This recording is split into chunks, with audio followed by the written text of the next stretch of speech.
Muchos estudiosos bíblicos sostienen que Pablo fue en gran medida el verdadero artífice del cristianismo, más que Jesús mismo. ¿Por qué? Porque se entiende de los textos neotestamentarios que Jesús no vino a fundar una nueva religión. Con el paso del tiempo, el mensaje original del Maestro fue interpretado y distorsionado por sus seguidores. Esta distorsión surgió en parte de la necesidad de dar sentido a la muerte atroz que soportó. Se buscó una explicación al hecho de que un hombre justo hubiese sido entrampado de la forma en que lo hicieron y como consecuencia padeciera una muerte tan trágica. Encontramos esa respuesta en la interpretación de Pablo y de otros. Aunque las preguntas no se formularon de forma explícita, se pueden inferir a partir de sus respuestas. ¿Por qué murió Jesús? ¿Fue una muerte en vano? ¿Tuvo algún significado? ¿Cuál fue? ¿Estaba en las Escrituras o en los profetas escrito algo acerca de su padecimiento? Algunos autores del Nuevo Testamento elaboraron argumentos para responder estas preguntas. Sin embargo, en realidad, podrían resumirse con 5 palabras, sin necesidad de interpretaciones doctrinales, textos religiosos o profecías. Fue por la maldad humana. Además, Jesús no encajaba perfectamente en la expectativa tradicional del Mesías Salvador. El rey esperado vendría a ocupar el trono de David, literalmente, y a vencer a los enemigos de Israel. Pero Jesús fue rechazado, condenado y ejecutado.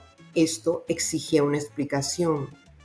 Cuando Jesús murió, empezó a tomar forma la idea de un Mesías celestial, que al final de los tiempos regresaría para someter a los enemigos de Israel y establecer su dominio sobre todas las naciones. Pero la figura del Mesías, como sabemos, no nació con Jesús. De hecho, su raíz se encuentra en el momento en que el pueblo pidió tener un rey, como las demás naciones. Dios advirtió que al hacerlo estaban rechazándolo a él como su verdadero gobernante y les anunció claramente las consecuencias. Perderían su libertad, serían oprimidos y quedarían bajo el poder de un sistema humano que, inevitablemente, los subyugaría. A partir de entonces, tras múltiples fracasos monárquicos, el concepto del Mesías comenzó a transformarse. De ser un rey terrenal, pasó a representarse como un libertador prometido que restauraría la gloria de Israel. Con el tiempo surgieron distintas imágenes mesiánicas. En los escritos de la época del Segundo Templo, algunos esperaban un Mesías real descendiente de David, otros un Mesías sacerdotal que purificaría el templo, otros una figura celestial que bajaría con poder al final de los tiempos. Pero todos coincidían en algo: ninguno de esos Mesías debía morir antes de cumplir su misión, porque el Mesías era visto como un agente de Dios enviado para transformar la realidad presente, liberar a Israel del dominio extranjero, restaurar el reino de David, reconstruir el templo, traer paz y justicia y reunir a los exiliados. Estos propósitos tenían que cumplirse en vida como señales visibles de que el Mesías venía de Dios. Su muerte prematura habría significado que no era el elegido porque no había cumplido su designio. La muerte del Mesías no era parte del plan, o por lo menos de cómo se lo imaginaban. Al contrario, significaba que había fracasado. Por eso, cuando Jesús fue ejecutado, surgió la necesidad urgente de explicar ese desenlace tan opuesto a las esperanzas del pueblo. Así comenzó a tomar forma la interpretación que daría origen a una nueva teología, la del Mesías sufriente, rechazado y finalmente resucitado. El Nuevo Testamento es, en gran medida, una respuesta teológica a ese fracaso aparente. Y esto se puede comprobar fácilmente. Todos sus textos giran en torno a justificar su muerte, para asegurar que no fue en vano. La figura de Jesús crucificado fue reinterpretada una y otra vez como cumplimiento de profecías, como sacrificio requerido por Dios, como victoria paradójica. Cada carta, evangelio, testimonio posterior puede leerse como un esfuerzo para afirmar que su muerte tenía sentido y por eso se lo convirtió en el centro de la creencia naciente. Finalmente, no podemos olvidarnos que desde los tiempos de la primera creación de la religión humana en Sumeria, esta y la política eran hermanas gemelas que actuaban tomadas de la mano. Piensen sino en la Odisea de Pablo, detenido en prisión en Jerusalén, en Cesarea de Palestina, 2 veces en Roma, y su consecuente muerte por decapitación por el emperador Nerón, según nos dice la tradición cristiana. ¿Por qué? ¿Qué hizo Pablo que merecía la prisión y la muerte según la política y la religión de la época? ¿Sería que tanto Jesús como Pablo desafiaban el sistema religioso político poderoso que existía desde tiempos cercanos a la caída del hombre? Después de todo, Jesús proclamaba que el reino de Dios estaba cerca. ¿Y eso qué significaba? Significaba que la voluntad y el gobierno de Dios iba a ser hecha en la tierra. Había muchos que se sentían amenazados por ese poder, porque simplemente entendían que perderían el que tenían. Algunos de los seguidores de Jesús le dieron un nuevo sentido espiritual a su muerte, reinterpretándola como parte de un plan divino. Pero esa interpretación no provino de Jesús mismo, sino de quien hablaron por él después de su muerte. Pablo fue el primero en formular esta idea con fuerza, que la muerte de Jesús tenía un valor redentor. Pablo no explicó en qué se basaba, hablaba como si el lector ya conociera el fundamento de su interpretación. El autor de Hebreos convirtió la interpretación en una teología completa. Lo comparó con los sacerdotes levitas y afirmó que su sangre sustituía todos los sacrificios anteriores.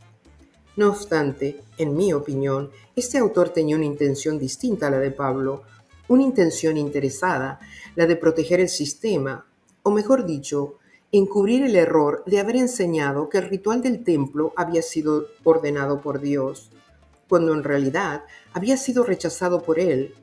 El sistema no fue instrucción divina, sino una construcción humana. Más tarde, los evangelios, especialmente los más tardíos, incluyen frases atribuidas a Jesús que parecen reforzar esa misma visión. No sabemos si esas frases fueron realmente pronunciadas por él o añadidas más tarde para sostener la nueva interpretación. Marcos 10:45, el Hijo del Hombre no vino para ser servido, sino para servir y para dar su vida en rescate por muchos.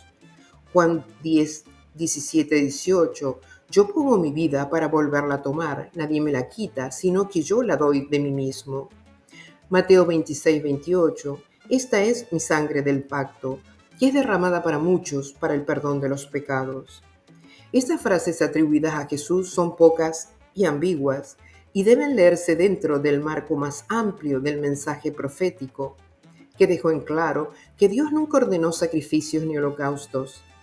Si las ponemos en diálogo con los profetas, queda la pregunta abierta. ¿Realmente Jesús avaló el sacrificio o esas frases responden a otra intención? Por ejemplo, Jeremías 7:22-23, porque no hablé yo con vuestros padres, ni les mandé en el día que los saqué de la tierra de Egipto acerca de holocaustos y sacrificios. Amós 5:21-25. Aborrezco, desprecio vuestras fiestas, y no me agradan vuestras asambleas solemnes, y si me ofrecen holocaustos y ofrendas, no los recibiré, ni miraré a las ofrendas de paz de vuestros animales engordados. Quita de mí la multitud de tus cantares, pues no escucharé las salmodias de tus instrumentos. Pero corre el juicio como las aguas, y la justicia como impetuoso arroyo. Me ofrecieron sacrificios y ofrendas en el desierto por 40 años, oh casa de Israel. Esta pregunta de Dios deja claro que los sacrificios no formaban parte del pacto acordado entre él y el pueblo. El hecho de delimitarlo específicamente a los 40 años en el desierto refuerza aún más que no fueron parte de la alianza. Y esa alianza consistía precisamente en escuchar su voz y hacer todo lo que él les indicaría. Este punto es clave para comprender el tipo de relación que Dios deseaba tener con su pueblo. Dios los hubiera guiado y les hubiera dicho qué hacer a medida que avanzaban y se desarrollaban, pero en plena libertad y sin estructuras o sistemas que sí se la quitarían. En cuanto al culto de los sacrificios, a pesar de que se les advirtió que no provino de Dios, el pueblo nunca lo abandonó. Lo mantuvieron hasta la destrucción del segundo templo. Y más adelante, a través de las interpretaciones neotestamentarias, este culto tomó otra forma, una de carácter espiritual, representada en la muerte de Jesús. Sus palabras en los libros proféticos no dejan lugar a dudas. Lo que Dios quería no era ritual, sino justicia.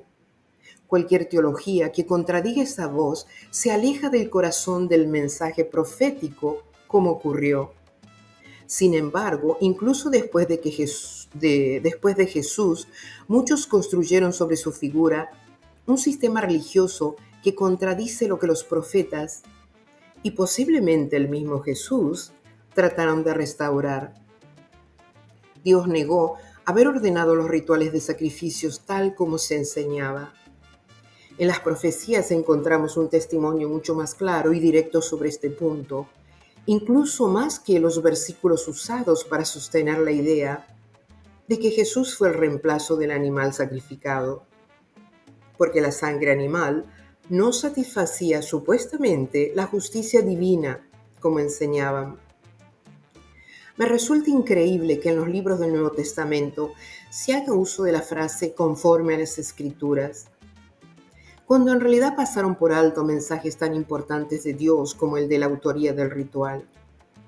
En 2 Pedro 1, 19-21 se escribió lo siguiente: tenemos también la palabra profética más segura, a la cual hacéis bien en estar atentos como a una antorcha que alumbra en lugar oscuro, hasta que el día amanezca y el lucero de la mañana salga en vuestros corazones. Pero ante todo, entended que ninguna profecía de la Escritura es de interpretación privada, porque nunca la profecía fue traída por voluntad humana, sino que los santos hombres de Dios hablaron siendo inspirados por el Espíritu Santo.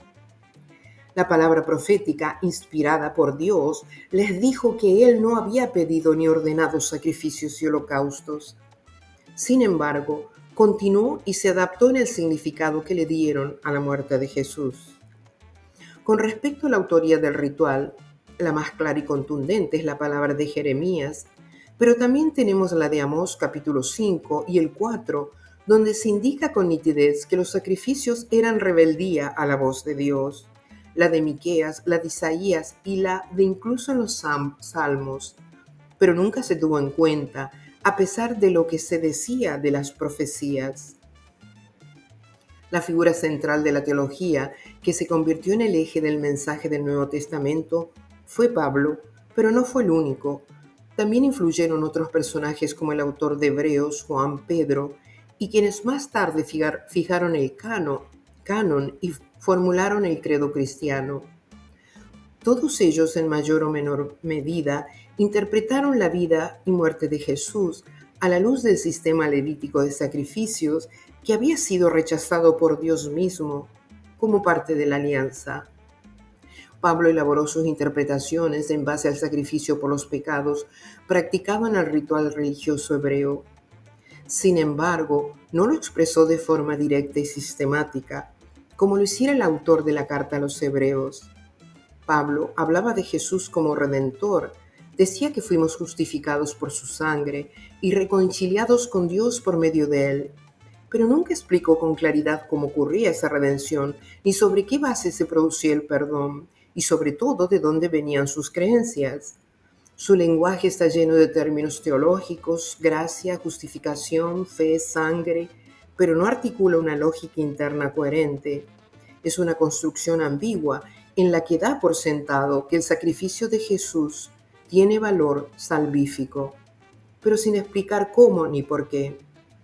Hay una palabra que no se encuentra en los escritos de Pablo: el arrepentimiento.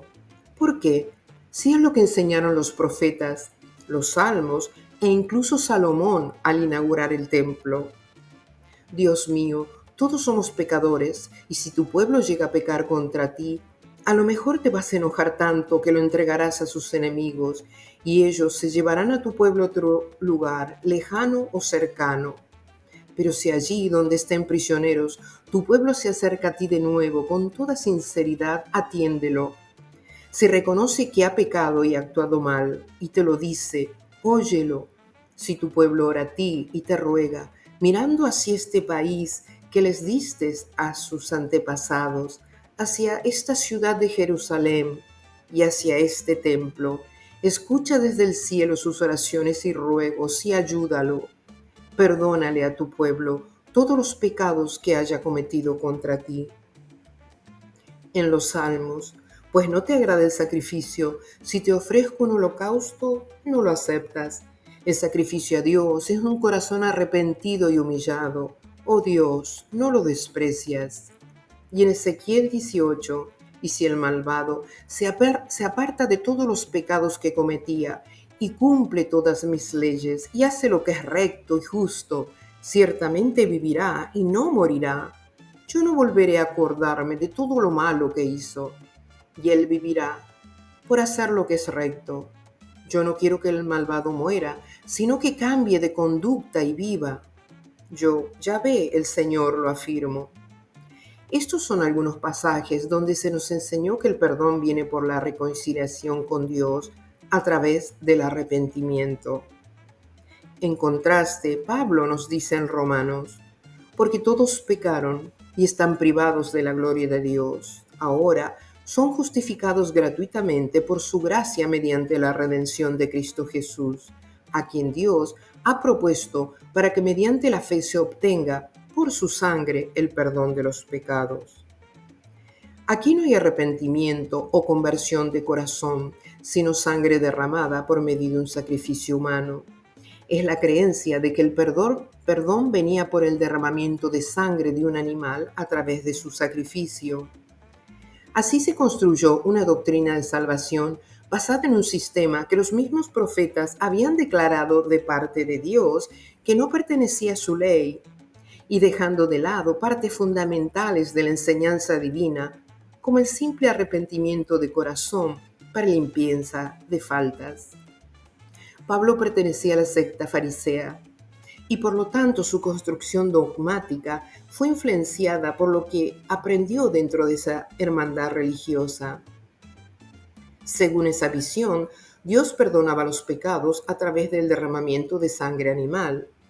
Bajo ese esquema, la sangre de Jesús pasaba a ocupar el lugar central en la redención, desplazando al arrepentimiento como condición fundamental.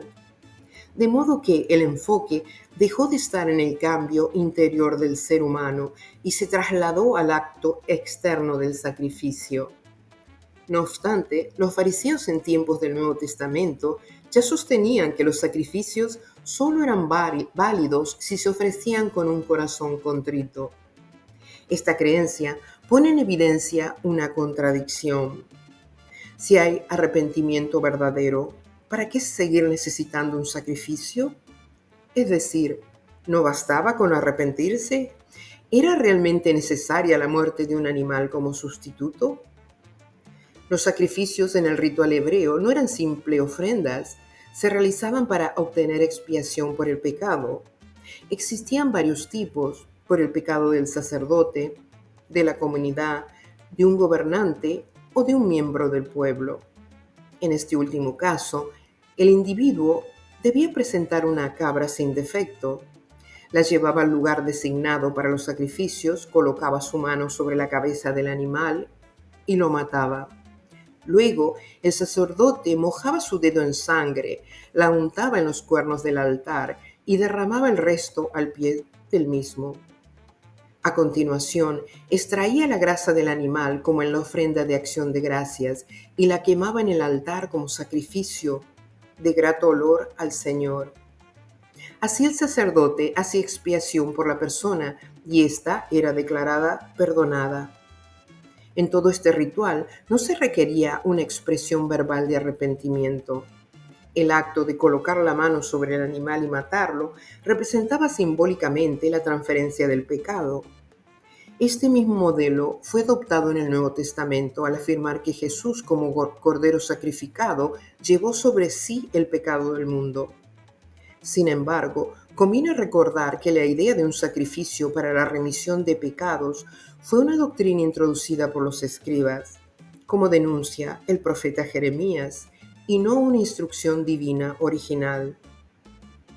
En las culturas paganas, los sacrificios no estaban ligados a una noción moral del pecado, como ocurrió después en Israel. Las interpretaciones neotestamentarias fueron una mezcla de conceptos rituales heredados del sistema levítico y una nueva doctrina centrada en la muerte de Jesús. Según Pablo, la salvación se obtiene por la fe en la sangre de Jesús, sin necesidad de obras. Pero acto seguido se espera que el creyente se arrepienta. Esto plantea una incoherencia fundamental. Si la deuda ya fue saldada por otro, ¿por qué el deudor debe cambiar de actitud? Quizás el perdón no se produce por sustitución, sino por transformación. Esta tensión entre el sacrificio ritual y el arrepentimiento personal revela una incompatibilidad en la base teológica del Nuevo Testamento. Pero la contradicción no es nueva. En tiempos del Segundo Templo, la corriente farisea enseñaba que los sacrificios solo eran válidos si iban acompañados de un corazón sinceramente arrepentido. Ni el sacrificio ni el arrepentimiento por sí solos eran suficientes. ¿Por qué? Porque se había enseñado que el ritual había sido ordenado por Dios y llegado a ese punto, ya no se lo podía descartar. Sin embargo, el autor de la carta a los Hebreos se atrevió a dejar de lado esa ley que se decía perpetua. La visión farisea exigía una disposición interior adecuada porque creía que eso determinaba la eficacia espiritual del rito. Pero esta noción no estaba en las reglas originales del sistema levítico. Si el arrepentimiento hubiera sido suficiente desde el principio, habría hecho innecesario el sacrificio, invalidando así el propio sistema. El sistema sacrificial en su raíz no partía de una transformación interior, sino de una transacción ritual. Fue de hecho una lógica pagana que dejó a un lado la responsabilidad moral y la conversión como vía de perdón. La idea de que el sacrificio debía ir acompañado de arrepentimiento fue una evolución posterior del pensamiento religioso, que probablemente se consolidó entre los siglos IV y I a.C., durante el período persa y helenístico, cuando el énfasis profético en la justicia y la conversión del corazón comenzó a influir cada vez más en ciertos sectores de Israel. Es decir, fue una adaptación tardía, no parte del sistema original. Al incorporar el arrepentimiento, se intentó dar un valor espiritual a un acto que había nacido como mero ritual externo. Esa evolución, sin embargo, revela el carácter humano de tales leyes, porque si hubieran sido dictadas por Dios, no habrían necesitado evolucionar. Las leyes divinas son perfectas desde su origen y no cambian con el tiempo. Y si no se quiere creer a la voz profética que denunció esos rituales como una rebelión contra la voluntad divina, al menos debería bastar el hecho de que hayan necesitado de reinterpretación y corrección para reconocer que no provenían de una instrucción divina original, sino humana. El mensaje del Nuevo Testamento, especialmente a partir de Pablo y de los que vinieron después, trasladó esta misma lógica al sacrificio de Jesús. Se lo presenta como el sacrificio perfecto, el sustituto final, pero aún así se sigue enseñando que el arrepentimiento es necesario para que su sacrificio tenga efecto en cada creyente. Es decir, se mantiene la misma contradicción.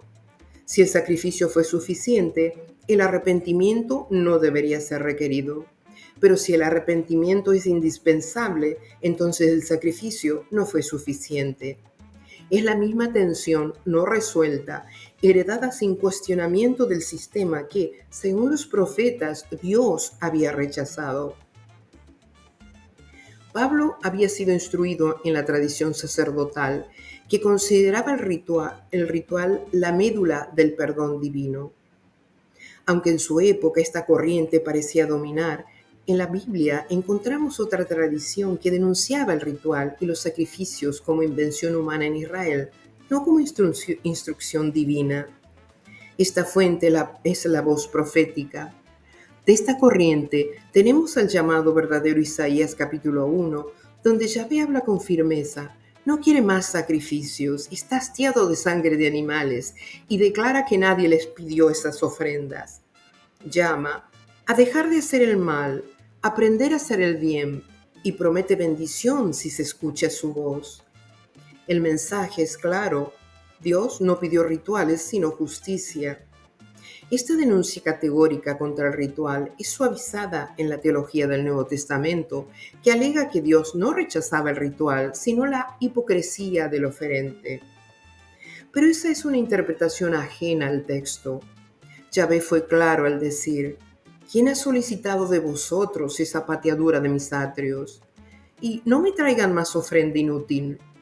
Lo que más adelante el autor de Hebreos descubre, que los sacrificios eran ineficaces e inútiles, ya había sido advertido por Dios mismo, según el profeta Isaías. A la par de este rechazo, Dios ofrecía una alternativa espiritual clara: lavaos y limpiaos, dejad de hacer lo malo, aprended a hacer el bien, culminando con la promesa: si queréis y escucháis, comeréis de lo mejor de la tierra. Así, mientras los profetas llamaban a una transformación moral, la teología posterior volvió a poner el énfasis en la sangre. El capítulo 33 de Ezequiel no denuncia el ritual como tal, pero desarrolla el concepto de justicia individual y la responsabilidad personal frente al pecado. Allí se presenta con claridad que la conversión del corazón es lo que salva, no un sacrificio. Y sin embargo, en el capítulo 40 al 48 de Ezequiel aparece una sección posterior, una inserción de origen sacerdotal que contradice la anterior al describir la restauración del templo y los sacrificios. Esto no solo contradice la enseñanza anterior del mismo libro, sino que invalida el mensaje espiritual del arrepentimiento como única vía de redención.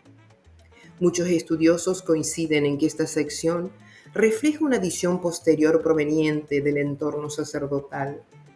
También el profeta Amós denuncia la validez del ritual cuando afirma que el pueblo mantenía las costumbres ritualistas, sacrificios, diezmos, ofrendas voluntarias, pero era acusado por Yahvé de rebelarse contra su ley, diciendo: Id a Betel y pecad, aumentad en Gilgal la rebelión.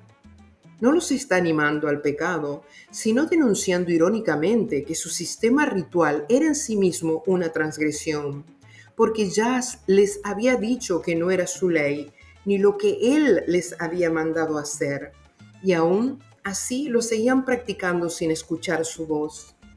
El ritual sin obediencia a la voz se volvió rebelión en nombre de la religión. Toda esta descripción ritualista que Dios rechaza abiertamente en los profetas coincide con las prácticas religiosas heredadas de Sumeria y de las culturas vecinas de Israel. Como ya desarrollé con más profundidad en mis episodios, el ritual de los sacrificios, mandato divino o humano, el falseamiento de la ley de Dios y practicando el monoteísmo en el sistema politeísta. Fue un tropiezo tan grave que, según los profetas, Dios permitió la destrucción del templo en el que habían puesto su confianza. Y uno se pregunta si Pablo, al haber profundizado en los profetas, habría llegado a otra conclusión sobre el valor del sacrificio. Ocurrió que, a pesar de las advertencias divinas, se perpetuó lo que Dios llamó rebelión: seguir presentando las leyes del ritual como mandato suyo, cuando les había advertido que no las eran. En el mensaje del Nuevo Testamento, esa rebelión tomó una nueva forma. Así, el verdadero camino, el arrepentimiento sincero para alcanzar el perdón y la reconciliación, fue atado a un antiguo error, revestido ahora con un lenguaje nuevo. Les agradezco de todo corazón el tiempo que dedican a escuchar mis audios. En el próximo episodio continuaremos con la segunda parte del Evangelio de Pablo. Si el contenido del canal resultó valioso, por favor presionen me gustan y no se olviden de compartirlo como la mejor forma de apoyar el canal y hacerlo crecer. También activen la campanita para saber cuando publico un nuevo episodio. Un abrazo grande y hasta pronto.